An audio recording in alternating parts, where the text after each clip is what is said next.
This will be handed to you by Dr. Thornton of this city, who goes forward to lay before you a plan which he has prepared for the Capitol proposed to be built in the federal city. Grandeur, simplicity, and convenience appear to be so well combined in this plan of Dr. Thornton's that I have no doubt of its meeting with that approbation from you, which I have given it upon an attentive inspection, and which it has received from all those who have seen it and are considered as judges of such things. How far the expense of such a building, as is exhibited by the plan, will comport with the funds of the city, you will be the best judges, after having made an estimate of the quantity of materials and labor to be employed in executing it. And to obviate objections that may be raised on this head, it should be considered that the external of the building will be the only immediate expense to be incurred. The internal work, and many of the ornamental parts without, may be finished gradually, as the means will permit, and still the whole be completed within the time contemplated by law for the use of the building.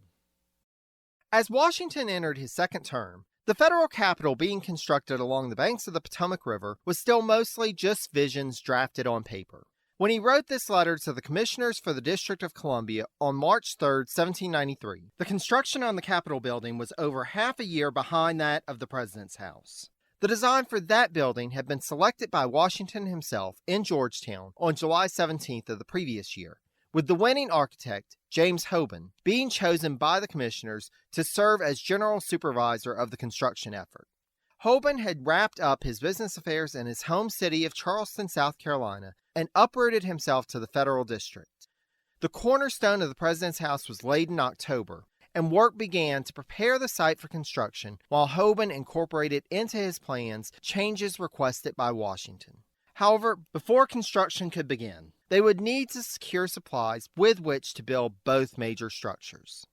The kilns and sheds required for brickmaking were in operation by March 14, 1793. Advertisements went out in late 1792 for timber and lumber that would be needed for the buildings, and the spring and summer of 1793 was spent securing various types of wood. One of the largest problems in the process, though, was in securing skilled labor. The exterior walls of the President's house were intended to be constructed of stone, but skilled tradesmen were often unwilling to leave the urban centers where they currently operated for the wilderness of a planned city under construction, especially when the wages were already high in all of the major cities along the seaboard, which had ample work and all the comforts of urbanity. Then Secretary of State Thomas Jefferson had suggested to the commissioners early on in the process that they should consider importing skilled laborers from outside the U.S., but they had scoffed at the notion at the time. As time progressed and skilled American labor proved so difficult to attract, they came to change their mind. Skilled tradesmen were leaving Europe in droves in order to flee the disruptions caused by the French Revolution and all the ensuing wars that followed. Ultimately, many of the stonecutters involved in the construction of the President's house were from Scotland. Now, I know you're saying, hold on, Jerry, there weren't any revolutions or wars happening in Scotland. No, that's true, but there were taxes levied to pay for Great Britain's battles against France. There was also conscription into the army. For many Scotsmen, coming to America seemed a much more lucrative and less dangerous prospect. The first recruits came from among the population of recent immigrants to the U.S., but in January 1793, the commissioners sent letters to Great Britain, France, and the Netherlands asking about tradesmen who would be interested to cross the Atlantic to help build the nation's capital. Official contacts in those nations, however, were not interested in helping to facilitate a drain of talent from their nations, so the commissioners and others involved in the efforts reached out to personal contacts. They made a point of asking anyone willing to come to sail directly to the city under construction rather than passing through major cities like New York, Philadelphia, or Baltimore.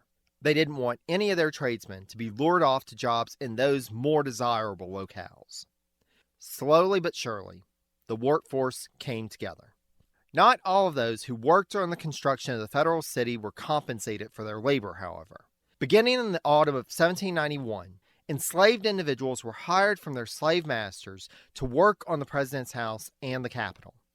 They were originally hired at a monthly rate, but the commissioners decided it would be more cost-effective to hire them at a rate of £21 a year, with the commission providing their food during that time, while the slave owner would provide clothing and a blanket.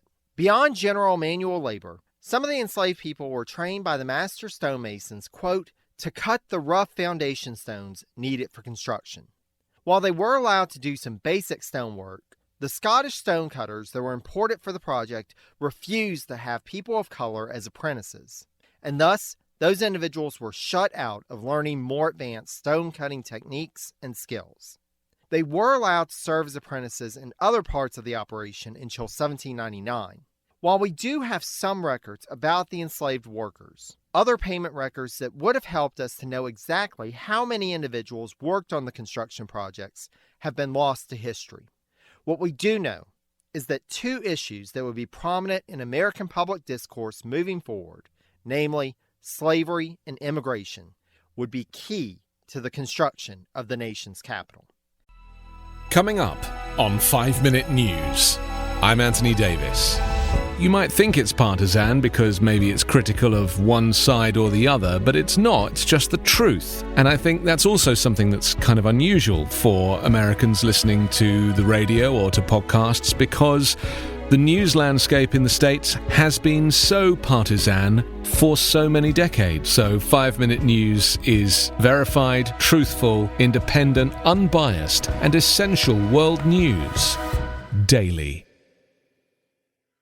By 1795, construction lagged on the U.S. Capitol, as the first supervisor of the project had been dismissed in mid-November 1794. But the work on the president's house continued at a brisk pace in the spring and summer. It was during this period that Washington made a change in the administration of the project. The three previous commissioners were replaced by new commissioners who would be paid and actually, quote, reside on the spot, whereas the previous commissioners, due to their compensation not being from a quote-unquote fixed salary, had routinely been out of town attending to their own affairs. As can be expected, this had caused delays and hindered their abilities to be aware of the details of the project, to say nothing of the folly of trying to convince people to come and live at a place that one wasn't willing to live one's own self. The reorganization would help Washington to be able to hand off with confidence the project to managers on the ground, one of whom was a personal confidant, Alexander White, and allow the president to focus more time on other affairs. And boy howdy, were there plenty of those to go around for him in 1795. Before we go any further, in case you had any doubts, this is the Presidencies of the United States, and I'm your host, Jerry Landry.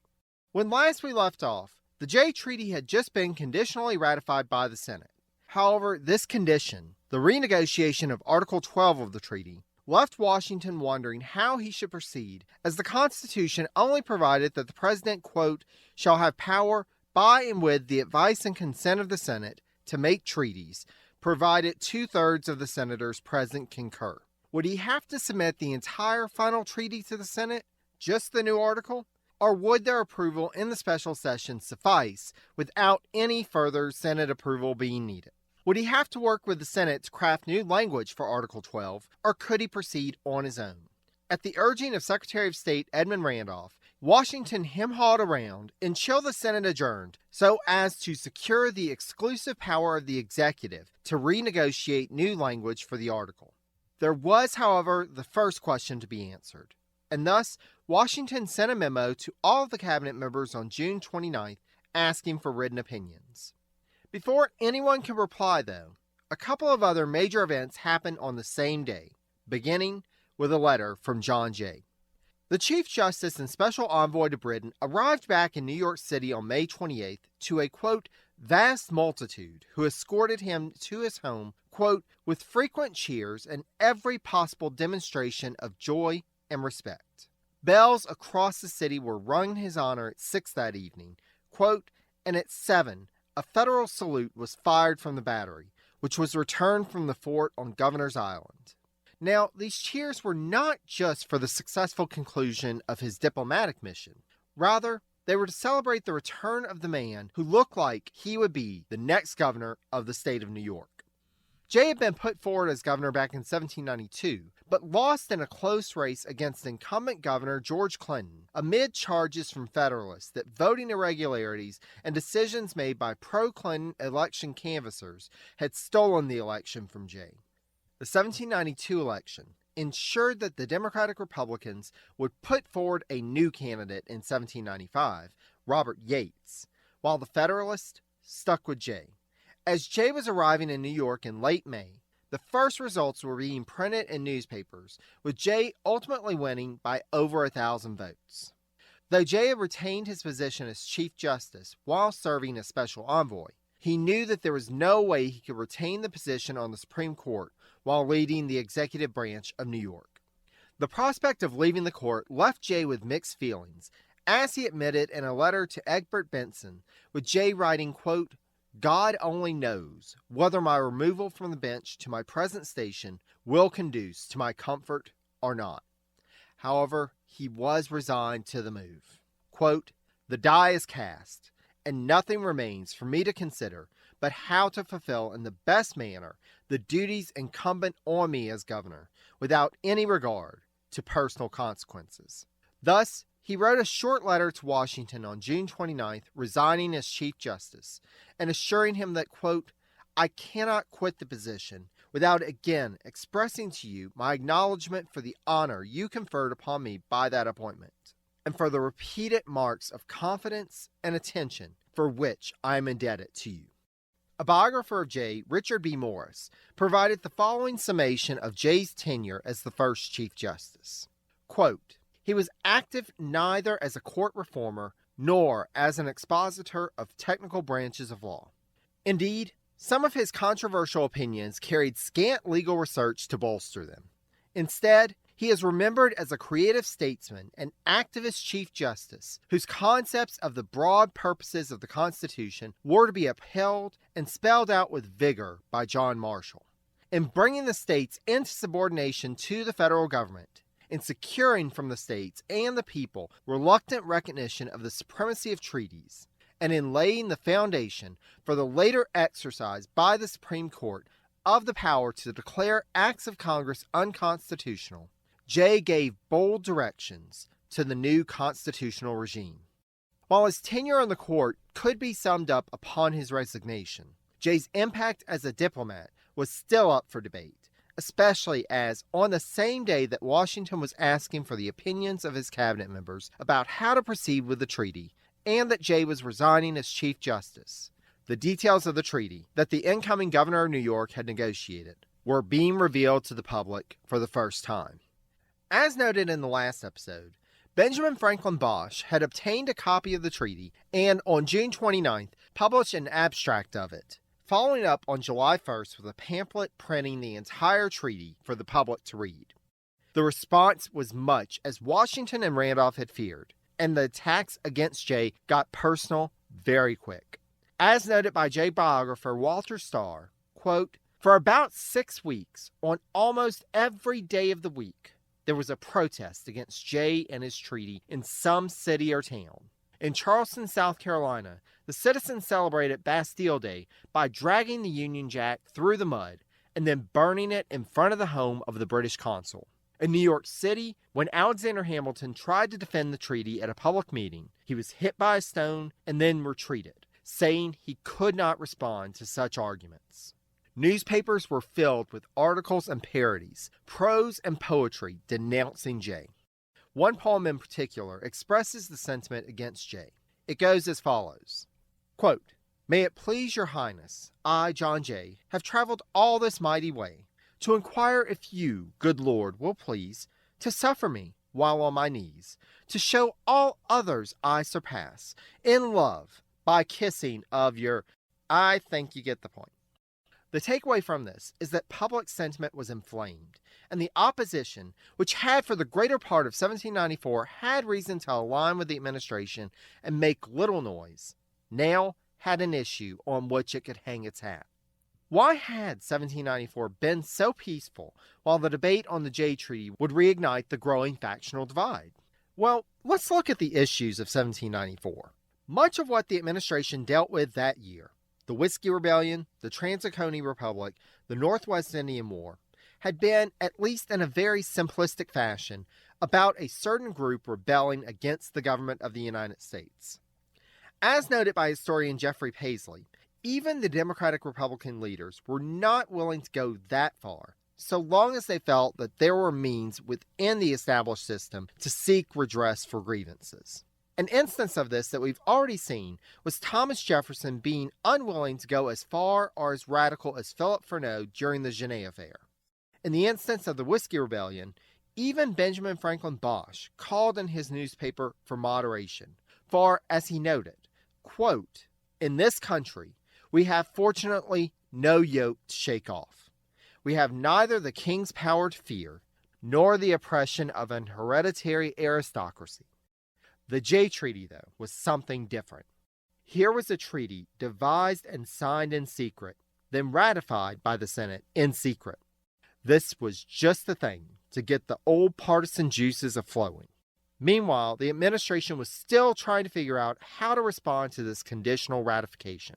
Secretary of the Treasury Oliver Wolcott and Secretary of War Timothy Pickering would respond quickly, their opinion that they felt no further Senate approval was needed prior to the treaty going into effect. However, days went by, and Washington still hadn't received a written response from Secretary of State Randolph or Attorney General William Bradford. Washington couldn't make up his mind on how to proceed without the opinions of his full cabinet. Or could he? On July 3rd, Washington sent a letter seeking the advice of someone who had been out of public office for nearly half a year at this point, Alexander Hamilton. As Washington wrote to his former secretary, quote, "It is not the opinion of those who were determined, before it was promulgated, to support or oppose it, i.e. the treaty, that I am solicitous to obtain. For these, I know well, rarely do more than examine the side to which they lean, without giving the reverse the consideration it deserves. My desire is to learn from dispassionate men, who have knowledge of the subject, and abilities to judge it, the genuine opinion they entertain of each article of the instrument, and the result of it in the aggregate." He was not just asking Hamilton's opinion of what to do about the conditional ratification of the treaty. Rather, he was asking Hamilton's opinion on the full treaty. At this point, the entire treaty had been published, so it was public knowledge. The questions that the president had posed to his cabinet to respond to in writing were added as a PS. What Washington wanted from Hamilton was a complete assessment of whether this treaty was one worth fighting for. I'm going to read between the lines here, so get those grains of salt ready. Washington does not seem at this point to have the confidence in his cabinet that he had displayed in the cabinet of his first term.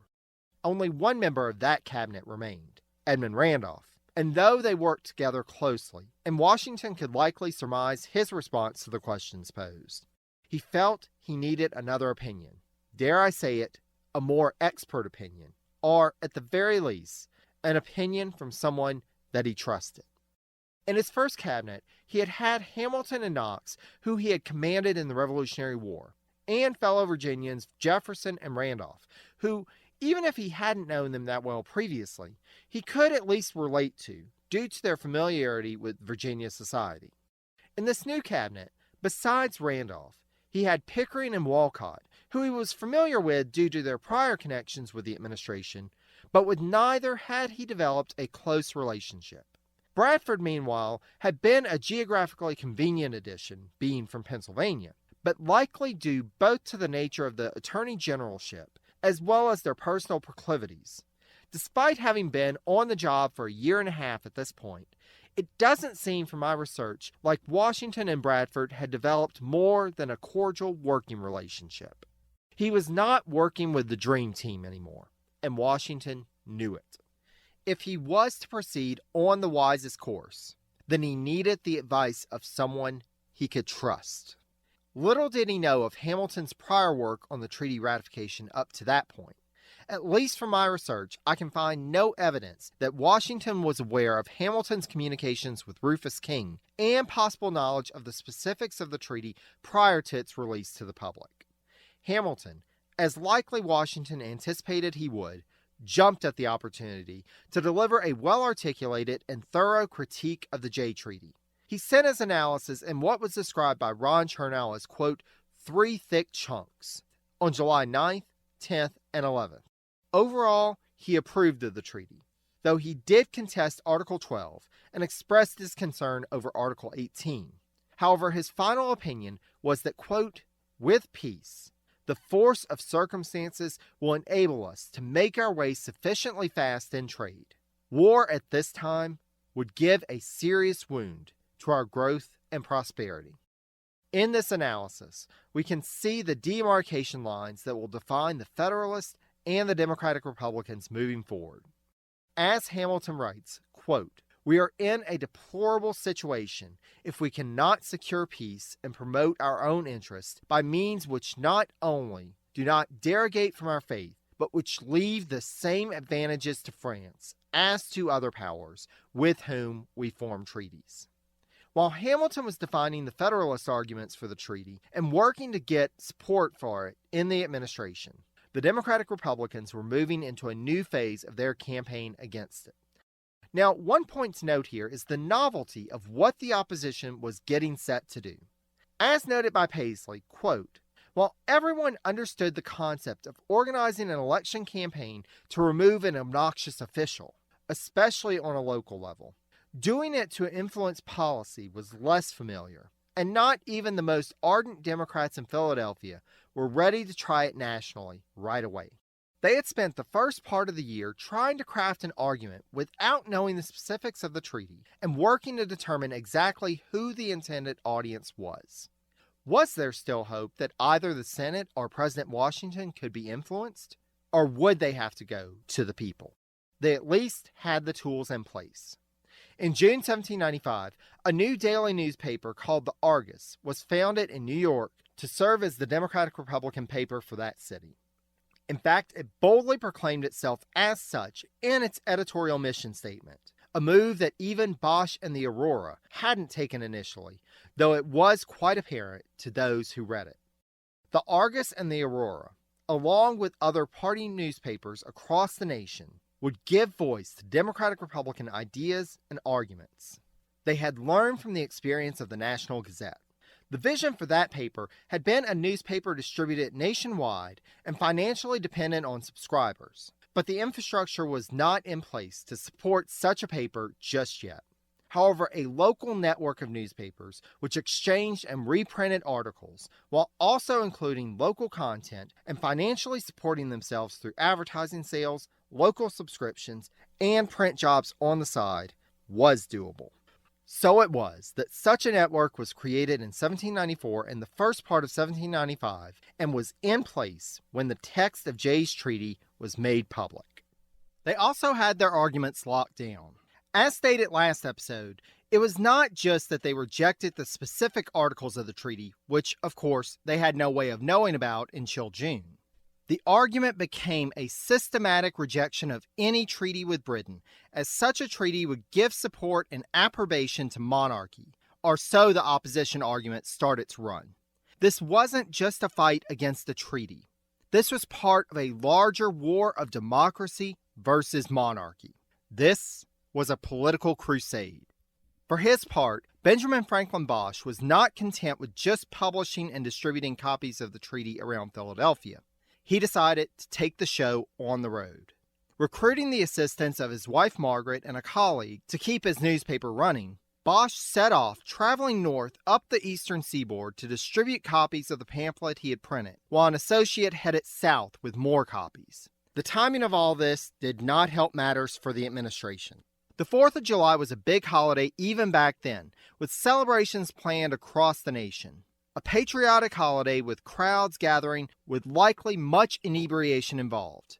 And now, you've got an inflammatory treaty that the opposition was accusing of being a threat to freedom? Yeah, it's not hard to imagine how this is going to go. As the nation's capital, naturally a big celebration was already in the works in Philadelphia, and the revelry and the trouble got started early, with people crowding into the offices of the Aurora for copies of the treaty pamphlets, and with a toast being given, calling for a major demonstration that evening. The Democratic Society of that city had already planned an illumination, basically a transparency lit from behind, of John Jay holding a pair of scales with American liberty and independence on one side, but with the scales tipping the other way, labeled British gold. The figure of Jay held out a copy of his treaty to a group of senators with a word balloon exclaiming, quote, "Come up to my price, and I will sell you my country." They planned for this illumination to be positioned and lit right in front of Vice President Adams's house around 11 in the evening. From what I've read, it doesn't seem that they made it to the Vice President's house, as the procession was confronted by a light horse company in the Kensington district, a predominantly working-class immigrant neighborhood northeast of Philadelphia, that they forced back, quote, with stones and clubs, after which, in celebration, they burned the image of Jay, then dispersed to the winds. Speaking of being attacked by stones, you didn't think I was going to leave you hanging without giving you more details on Hamilton being assaulted, did you? You should know me better than that by now. Before we get to that, it would behoove us to turn our attention quickly to the celebrations for the 4th at Wilmington, Delaware. 200 folks gathered for what was labeled a, quote, Republican repast, which included toasts to, quote, His Excellency John Jay, may he and his treaty be forever politically damned, as well as a much more foreshadowing one for Thomas Jefferson, quote, the scientific and Republican statesman. I don't think I'm giving too much away by saying that, though Jefferson had been little mentioned publicly thus far in 1795, the situation was soon to change. Okay, Hamilton's being assaulted. Democratic Republicans in the city of Boston, in what was and still remains a time-honored New England tradition, secured the required number of signatures to call a town meeting on July 10th to discuss the treaty. Federalists stayed away from the meeting, and thus resolutions calling for Washington to reject the treaty were drawn up and approved. After this successful meeting, Democratic Republicans in other cities and towns up and down the coast called for similar meetings in their localities, including in New York City. The word went round that a meeting would be held on July 18th at City Hall, the former Federal Hall, which had been the site of Washington's first inauguration and where the first Congress had met before the move to Philadelphia. Unlike the Boston Federalists, Hamilton and Federalists in New York decided that they needed to participate in this meeting in order to try to turn the tide. As soon as the time came for the meeting to begin, Hamilton began to speak to the crowd, but he would find that this was not a friendly assembly. First, he was interrupted by a call for a chairman for the meeting, then by a call for a vote on opinions about the treaty. As described by Paisley, quote, Hamilton tried to keep talking, complaining that there should be a full discussion before there was any vote, but another wave of hisses, coughs, and catcalls swamped the former Treasury Secretary's voice. Every attempt he made to exert control was thwarted, and then the rocks started flying. There were only a couple, mind you, but it was enough to convince Hamilton and his supporters that their opinion was not wanted in this meeting, and they left the hall. Oh, how the mighty have fallen.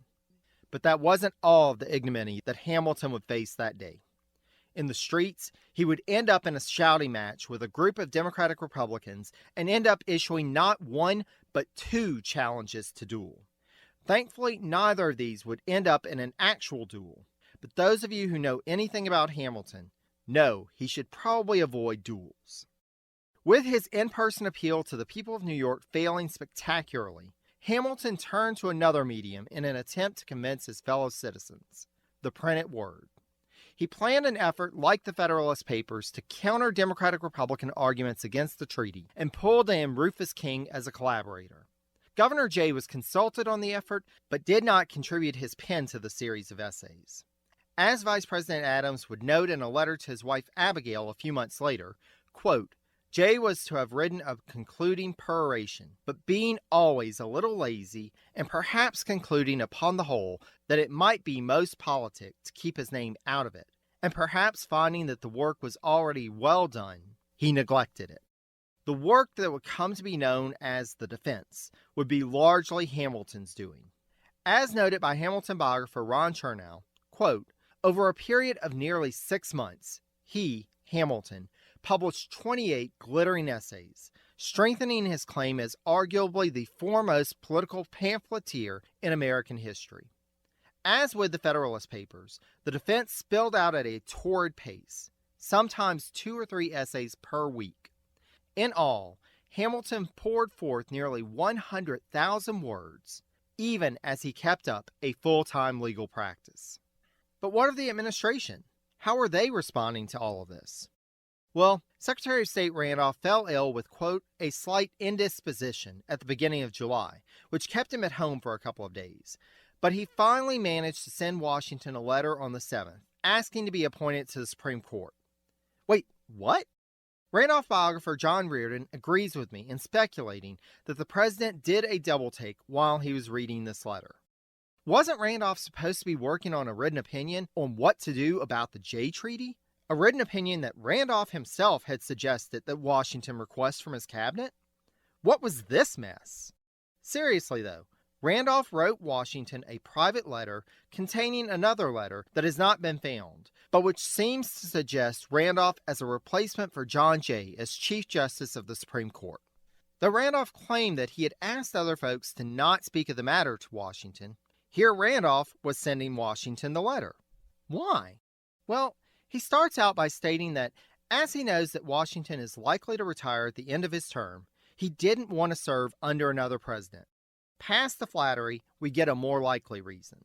Quote, I run in debt and hazard again those difficulties from which the sales of my estate are likely to relieve me. The incessant anxiety of my wife, founded upon the experience of the last 18 months, i.e., Randolph serving as Secretary of State, urges me even now to adopt as alternative either to put down my carriage and live in a very circumscribed style, or to go again into the practice of law. A return to an active legal practice would likely involve him returning to Virginia. Quote, and I do not wish to go further south than Alexandria at any rate. Meanwhile, the other option, living within his means, quote, does not correspond with public expectation, and public expectation must, in a degree, be consulted. Yeah, I know, world's smallest fiddle. So what's behind curtain number 3? Quote, I am now brought to that stage of my reflections, at which my sensibility is most alive. A transposition into Mr. Blair's office would seem to separate me rather more from you. The Mr. Blair referred to is Associate Justice John Blair, who was rumored to be considering stepping down from the court, and indeed, Blair would resign on January 27, 1796. But at this point, it was just hearsay and rumor. The only recent vacancy on the court was Jay's, and that position had already been filled by a Southerner who was not Edmund Randolph.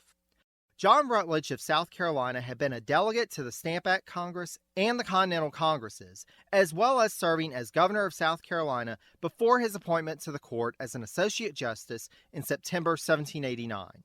However, as would often be the case with the early justices, Rutledge quickly grew weary of the long circuit riding to attend courts in the South, and, as noted by Robert M. Ireland, was, quote, bored by the Supreme Court's inactivity. So he resigned from the court on March 5, 1791.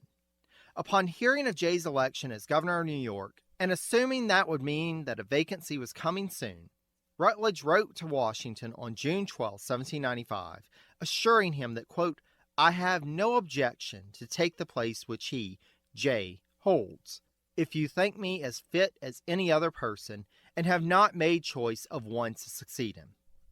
The opportunistic letter paid off, and Rutledge was appointed by Washington on July 1st in a recess appointment to fill Jay's vacancy.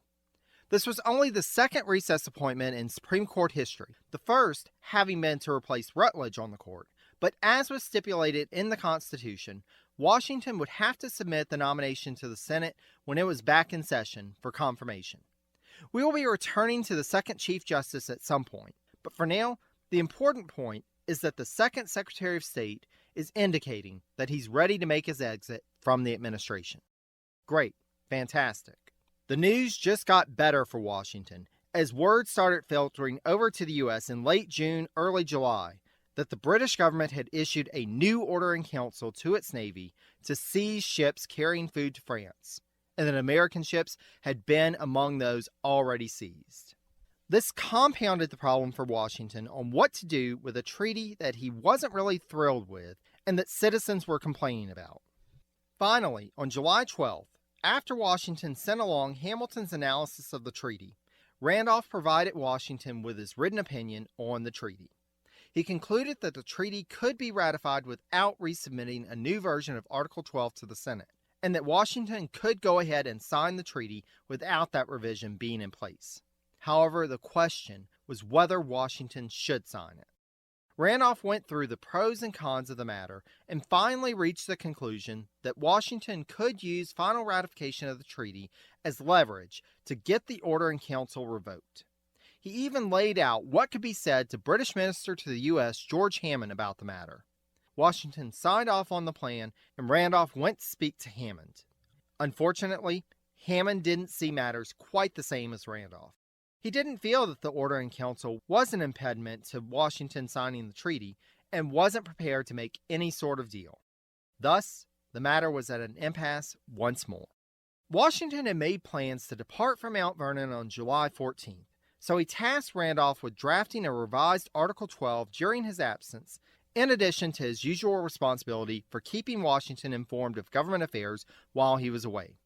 Matters had gotten a bit more confusing as to what to do, as Washington, just prior to his departure, received a new letter from Hamilton in which Hamilton gave his opinion that the new language for Article 12 would have to be submitted to the Senate for approval.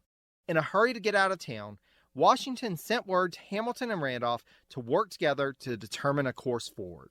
News would continue to come in of popular discontent over the treaty. Public meetings proceeded. Newspaper editorials continued to assail Jay and any others with an inkling of pro-British sympathies. And memorials, including one from 9 selectmen from Boston, were sent to the president urging him to reject the treaty. Towards the end of the month, Washington decided to break his silence and respond to the memorial from Boston. He began the letter with a strong assertion that, quote, "In every act of my administration, I have sought the happiness of my fellow citizens. My system for the attainment of this object has uniformly been to overlook all personal, local, and partial considerations, to contemplate the United States as one great whole, to confide that sudden impressions, when erroneous, would yield to candid reflection, and to consult only the substantial and permanent interest of our country.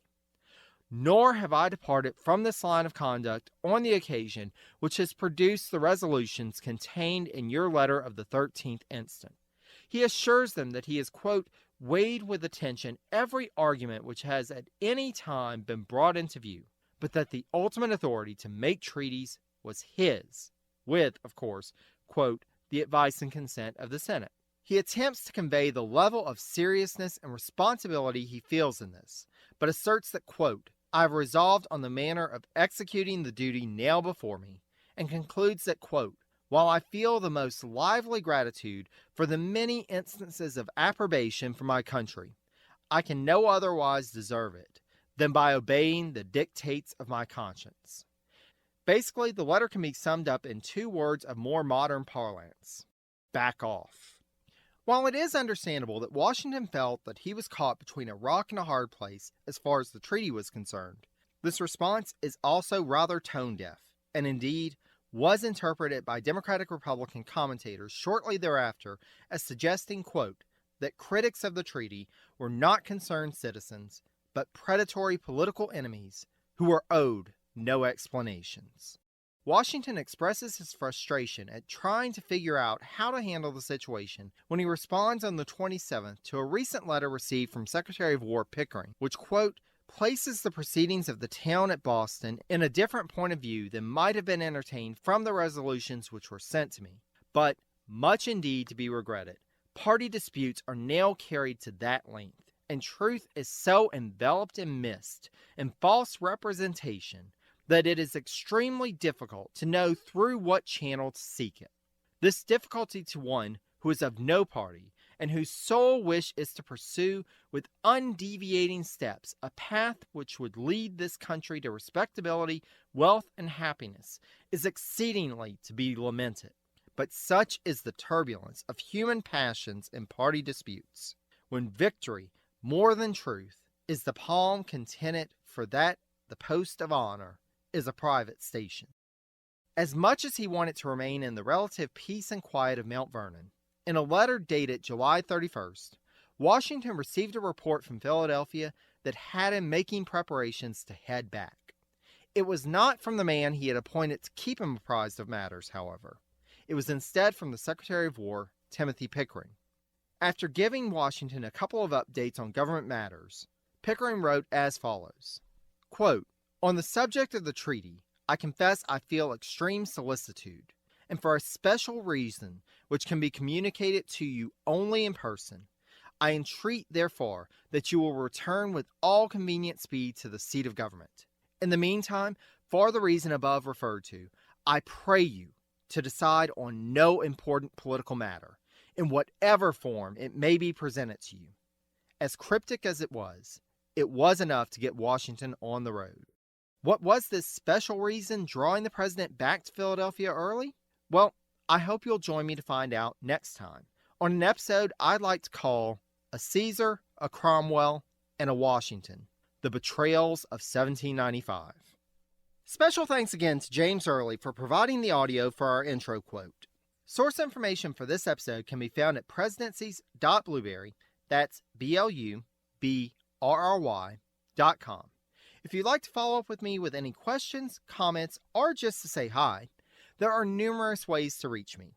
I can be reached by email at presidenciespodcast, all one word, at gmail.com, on Facebook at facebook.com/presidencies, or on Twitter at presidencies89. Thank you so much for listening, and take care, dear friends. Until next time.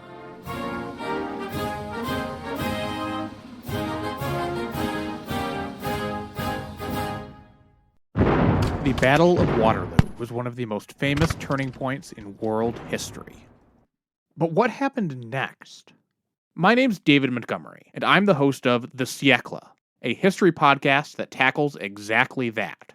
Join me as I cover France's overlooked century in between Napoleon and World War I.